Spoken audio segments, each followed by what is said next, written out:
உங்கள் favourite TV ஷோக்களை இனி miss பண்ண தேவையில்லை. ZEE5 இல் முற்றிலும் இலவசமாக காணுங்கள். இங்கேயும் எப்பொழுதும். இங்க பார், இந்த சொத்தெல்லாம் யாரோட உழைப்பு? உன் ஒருத்தனோட உழைப்பு மட்டும் இல்ல, எல்லாரோட உழைப்பும் தான். நீ அருணும் கடைசி வரைக்கும் இதை எவ்வளவு வேணாலும் அனுபவிங்க. அதுல எந்த மாற்ற கருத்தும் இல்ல. சரிங்க அத்தை.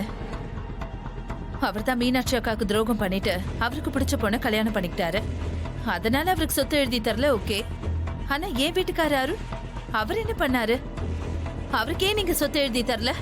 அதுக்கு காரணமே நீதான். அருணுக்கு நிதானம் இல்ல, சுயமா சிந்திக்கிற திறமையும் இல்ல. அவன் உன்னோட பேச்ச கேட்டுட்டு இருக்கான்.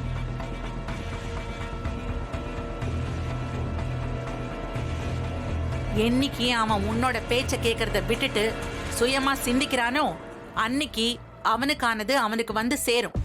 ஏன் மேல பழிய போட்டு சமாளிக்க பாக்குறீங்களா? நான் ஒண்ணு சமாளிக்கல, உண்மையதான் சொல்றேன். உன் பேச்ச கேட்டுட்டு யாருக்கும் தெரியாம அவன் ரெசார்ட் வாங்கினான். யாரோ பண்ண தப்புக்கு கார்த்தி தான் பண்ணிருக்கான்னு பிரச்சனை பண்ணி சொத்தை பிரிச்சு கேட்டான். அதுக்கப்புறம் கார்த்தி பண்ணலன்னு தெரிஞ்சு மன்னிப்பு கேட்டான்.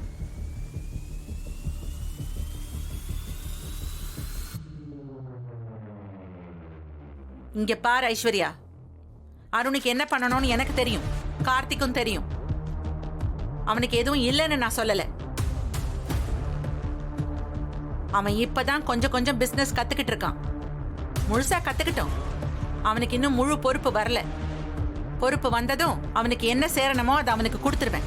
அப்போ நீங்க சொல்றத பார்த்தா அவர் என்னோட பேச்ச கேட்க கூடாதுன்னு சொல்றீங்களா? நான் அப்படியே நான் தப்பு பண்ணிட்டேன்?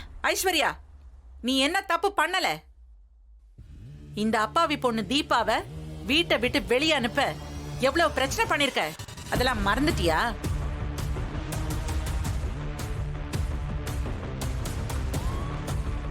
அவ்வளவு ஏன், இப்ப கூட உன் அம்மா கூட சேர்ந்துக்கிட்டு வீட்டை விட்டு வெளியே போன என்ன திரும்ப வீட்டுக்கு வர விடாம கொலை பண்றதுக்கு பிளான் பண்ணல?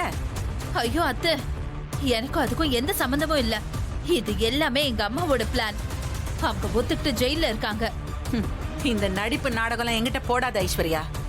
உன்னை பத்தி எனக்கு நல்லாவே தெரியும். ஏதோ நீ மாசமா இருக்க, இந்த வீட்டோட வாரிசை சுமந்துட்டு இருக்கன்னு சொல்லிதான் உன்னை நான் சும்மா விட்டு வச்சிருக்கேன். இந்த லட்சணத்துல நான் சொத்தை எழுதி வச்சா இன்னும் என்னெல்லாம் பண்ணுவியோ?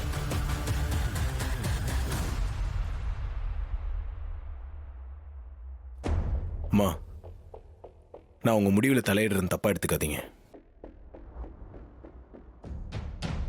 தப்போ சரியோ, சொத்தை நீங்க அண்ணனுங்க 2 பேர் மேலேயுமே எழுதி வச்சிருங்க. எதுக்குமா என்னால தேவையில்லாத பிரச்சனை?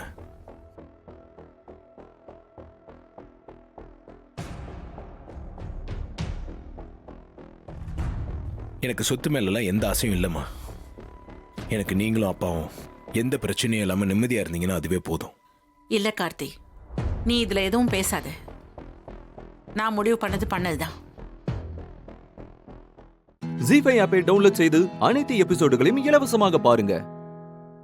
உங்கள் ஃபேவரட் டிவி ஷோக்களை இனி மிஸ் பண்ண தேவையில்லை. ZEE5 இல் முற்றிலும் இலவசமாக காணுங்கள். இங்கேயும் எப்பொழுதும். என்னம்மா சும்மா சும்மா அவனை தூக்கி வச்சு பேசிட்டு இருக்கீங்க?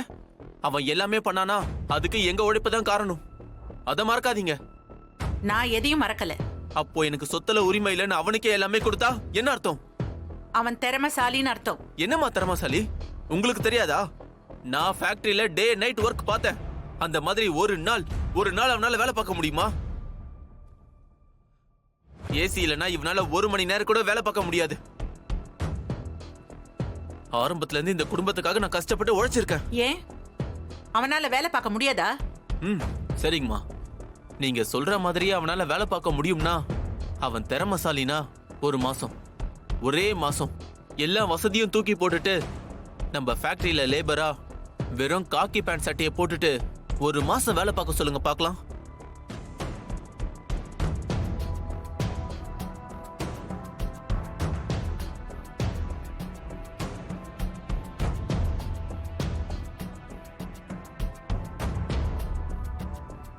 அப்படி காத்தி வேலை பார்த்துட்டா அவன் இந்த சொத்துக்கு தகுதியானவன் நான் ஒத்துக்கிறேன்.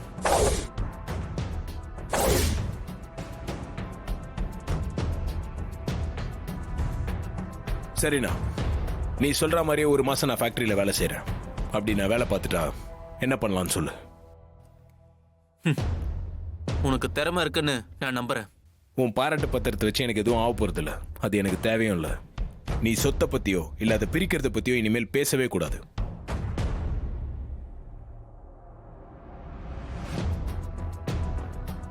சாதாரண தொழிலாளியா என்னாலேயும் வேலை செய்ய முடியும். இதை நான் திறமைசாலி நிரூபிக்கிறதுக்காக பண்ணல. இந்த குடும்பம் பிரிஞ்சிடக்கூடாது, அதுக்காக தான் பண்றேன்.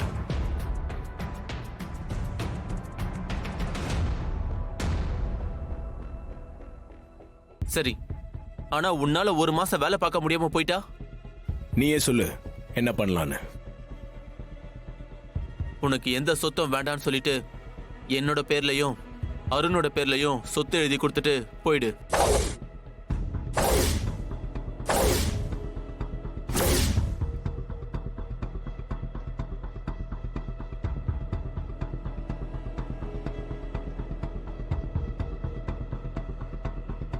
கார்த்தி, வேண்டாம் கார்த்தி, இதுக்கு நீ சம்மதிக்க வேண்டாம். ஆமா கார்த்தி, ஆனந்த் சொல்றது கொஞ்சம் கூட நியாயமே இல்ல. குடும்பம் பிரியக்கூடாதுங்கிறதா உன் அம்மாவோட ஆசை. அதுக்கு எதிரா இருக்கு இவன் சொல்றது. நான் இந்த சவால்ல தோத்து போனேன் தானப்பா. கவலைப்படாதீங்க, நான் தோக்க மாட்டேன்.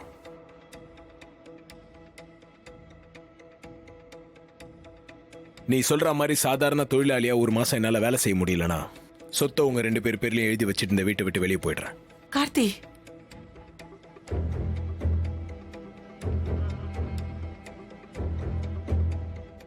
ஜீ5 ஆப்பை டவுன்லோட் செய்து அனைத்து எபிசோடுகளையும் இலவசமாக பாருங்க. உங்கள் ஃபேவரட் டிவி ஷோக்களை இனி மிஸ் பண்ண தேவையில்லை. ஜீ5வில் முற்றிலும் இலவசமாக காணுங்கள், இங்கேயும் எப்பொழுதும்.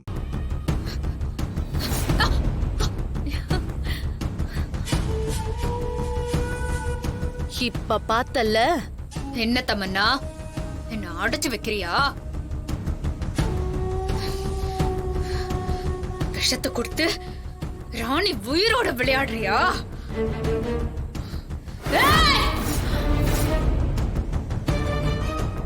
உப்ப கலைச்சு விடுறி.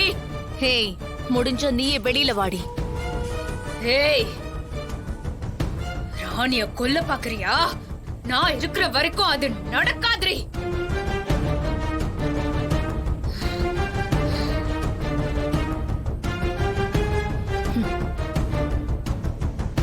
பாத்தியா என்னாச்சுன்னு? இனிமே நீ இங்கிருந்து போகவே முடியாது. 3 நாள்ல ராணி சித்தார்த் கூட சேர்ந்து பாப்பா மறுபடியும் இந்த உலகத்துக்கு வந்துருவாளா? எப்படி நடக்கும்? ஏய், இன்னும் 1 மணி நேரத்துக்கு இங்கிருந்து உன்னால ஒரு அடி கூட எடுத்து வைக்க முடியாது. அதுக்குள்ள முத்தொங்கச்சி ராணி உன்னையே பார்க்க இங்க வந்துருவா. ஏய், 13 ஞாபகம் இருக்கா? என்ன பாப்பா சொன்னது ஞாபகம் இல்லையா? தேதி உனக்கு தெரியும், ஆனா எந்த மாசம்னு உனக்கு தெரியாதுல்ல?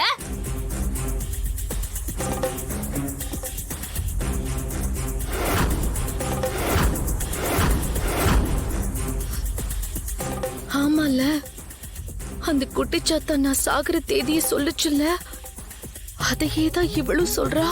ஏய், நான் போய் ராணிய காப்பாத்தணும். ஒழுங்கா இந்த உப்பெல்லாம் கரைச்சு விட்டுரு. இல்ல நான் வெளிய வந்தான்னு வச்சுக்கோ, பௌர்ணமி இல்ல பாப்பா சொன்ன தேதி வரைக்கும் எல்லாம் நான் காத்திருக்க மாட்டேன்.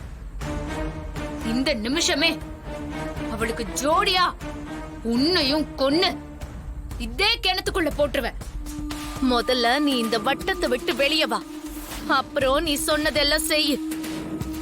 ஹே பொம்மி, நீ என்ன பண்ணாலும் 1 மணி நேரத்துக்கு உன்னால இந்த வட்டத்தை விட்டு வெளியே வரவே முடியாது. ஷில்பா பாடி வேற கணத்துக்குள்ள கிடக்கு. அது இந்த பொம்மையை மீறி எடுக்கவும் முடியாது. கண்டிப்பா இவ சாவு இந்த வீட்டுல ஒரு பெரிய பிரச்சனையை கிளப்பும். இவ சாவு எந்த விதத்திலயும் நம்மள பாதிக்காம இருக்கணும். அதுக்கு ஏதாவது ஒரு பிளான் பண்ணணும்.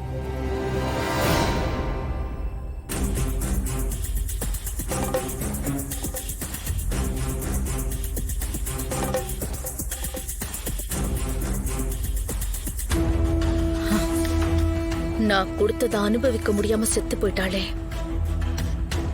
இந்த பேக்கை வச்சு நம்ம ஏதாவது ஒரு ஐடியா பண்ணுவோம்.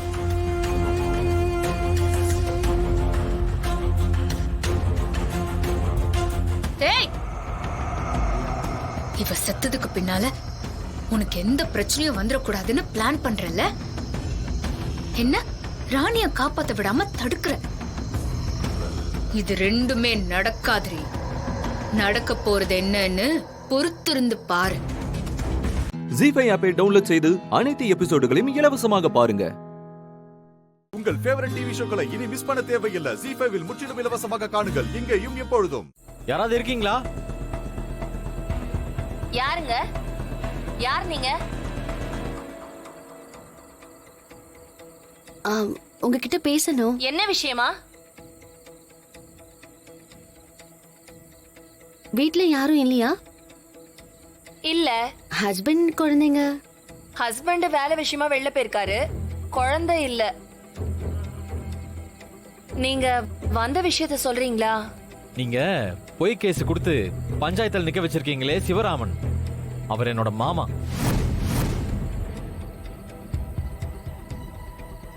அது ஒண்ணும் பொய் புகார்லாம் இல்ல, நடந்த உண்மைதான். முதல்ல வெளியே போங்க ரெண்டு பேரும். அப்படி நடக்க வாய்ப்பு இல்லைங்க.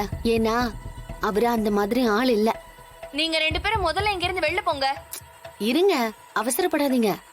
என்ன அவசரப்படாதீங்க? அந்த ஆள் ஒரு கேடு கெட்டவன்.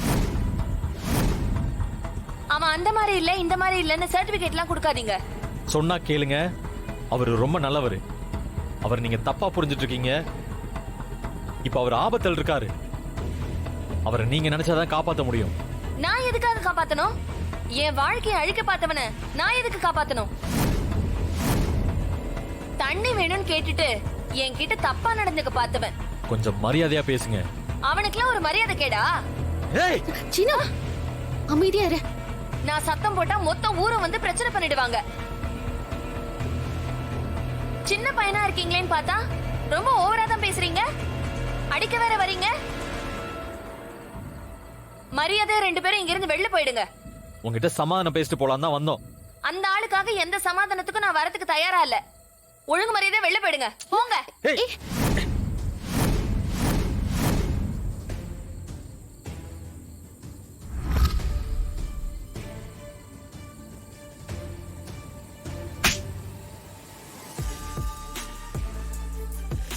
நானும் பாத்துக்கிட்டே இருக்கேன்.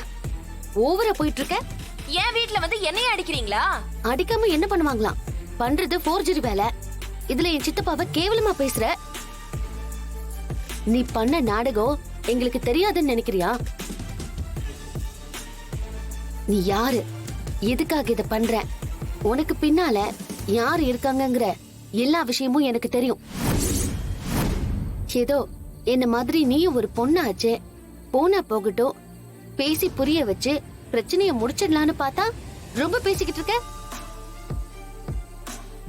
நாளைக்கு பஞ்சாயத்துல வந்து நீயும் உனக்கு பின்னால இருந்து உன்னை ஆபரேட் பண்றவங்களும் அசிங்கப்படணும்னு தலையெழுத்து இருந்தா அதுக்கு நான் என்ன செய்ய முடியும்? என்ன யாரும் ஆபரேட்லாம் பண்ணல. நான் நேரடியா பாதிக்கப்பட்டதுனால தான் சொல்றேன். நடிக்காத. எனக்கு எல்லாம் தெரியும். எனக்கு தெரிஞ்சது நாளைக்கு எல்லாருக்கும் தெரியும். அதோட உன் கதை முடிஞ்சிரும். வாச்சினு போலாம்.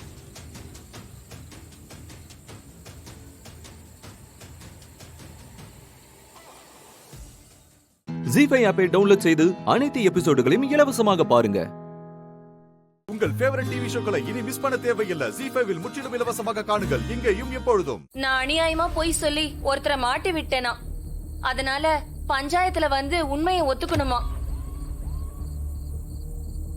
இல்லனா பிரச்சனையை சந்திக்க வேண்டியது இருக்குமா? யார் அவங்க? நம்ம மாட்டி விட்டவரு வந்தவனுக்கு மாமாவாம். மாமாவா? ஒருவேளை நம்ம சீனு மாப்பிள்ளையா இருப்பாரோ? எனக்கு பின்னால இருக்கிற ஆள் யாருன்னு தெரியும் வேற சொல்றான். பாரு, நான் யாருன்னுலாம் அவங்களுக்கு தெரியாது. அவங்க சும்மா உன்னை பயமுறுத்தி பாக்குறாங்க. உங்களை தெரிஞ்ச மாதிரி பேசுறாங்க. தெரிஞ்சிருந்தா வீட்டுல பெரிய பிரச்சனை ஆயிருக்காதா? அவங்க சும்மா அவங்ககிட்ட போட்டு வாங்குறாங்க. போட்டு வாங்கினாங்களோ போடாம வாங்கினாங்களோ, என்னை இதோட விட்டுருங்க. என்ன பொண்ணு தாய் இப்படி பேசுற? அவங்க பேசிட்டு போனதை பார்த்தா கண்டிப்பா பஞ்சாயத்துல ஏதோ பிரச்சனை பண்ணுவாங்க போல இருக்கு. இந்த பாரு, அவங்களால என்னைய மீறி உன்னை எதுவுமே பண்ண முடியாது. அதெல்லாம் நான் பாத்துக்கிறேன்.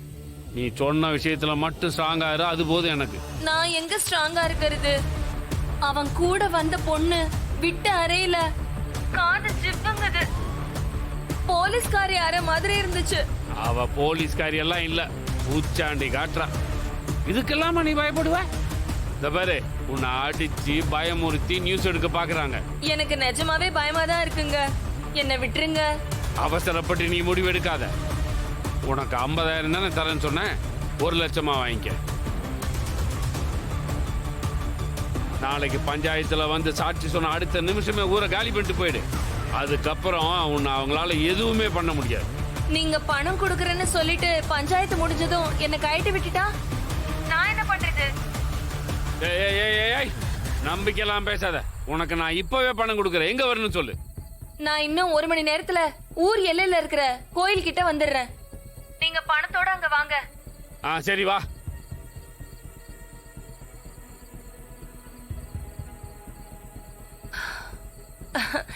இவங்க வந்ததுனால இன்னொரு ஒரு 50,000 லாபமாச்சு. சீனு, அவங்க ஒரு இடத்துக்கு வராங்க. வா, நம்ம போலாம். வா வா மாயா.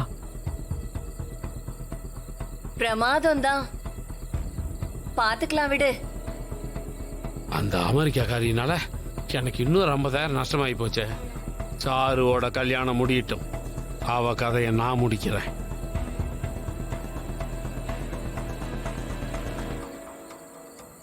கவுண்டர் வாய்ஸ் மட்டும் கேட்கலையே. நம்ம போனை டேப் பண்ணல சீனு. இது இந்த பிக் பண்ணி கொடுத்தது தானே ரெக்கார்ட் பண்ணி கேட்டுட்டு இருக்கோம். இப்போ நமக்கு அது முக்கியம் இல்ல சீனு. நமக்கு தெரிய வேண்டியது தெரிஞ்சிருச்சு. அவளுக்கு பின்னாடி வேற யாரோ இருக்காங்கங்கிறது உண்மை ஆயிடுச்சு. அது யாருங்கிறது இன்னும் கொஞ்ச நேரத்துல தெரிஞ்சிரும். அவங்க ஊருக்கு வெளியில இருக்கிற கோவில் கிட்ட மீட் பண்ண போறாங்களாம். நாம அங்க போனா நம்ம சந்தேகத்துக்கு எல்லாமே பதில் கிடைச்சிரும். கோவில் எந்த கோவில்னு தெரியலையே. இப்ப அதை எப்படியாவது கண்டுபிடிக்கணுமே. என்ன பண்றது?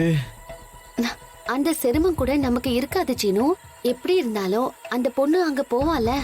அவளை நம்ம ஃபாலோ பண்ணிட்டு போனா அங்க போயிடலாம். ஐயோ மாயா, நாம எப்படி இருந்தாலும் இங்கதான் இருப்போம்னு அவளுக்கு தெரியும்ல. வேற வழியா போயிட்டானா? Chances are there. நாம நேவிகேட் பண்ணி போயிடலாம். 1 hour டைம் இருக்கு, அதுக்குள்ள போயிடலாம். வா, பைக்ல போலாம். ஜீ5 ஆப்பை டவுன்லோட் செய்து அனைத்து எபிசோடுகளையும் இலவசமாக பாருங்க.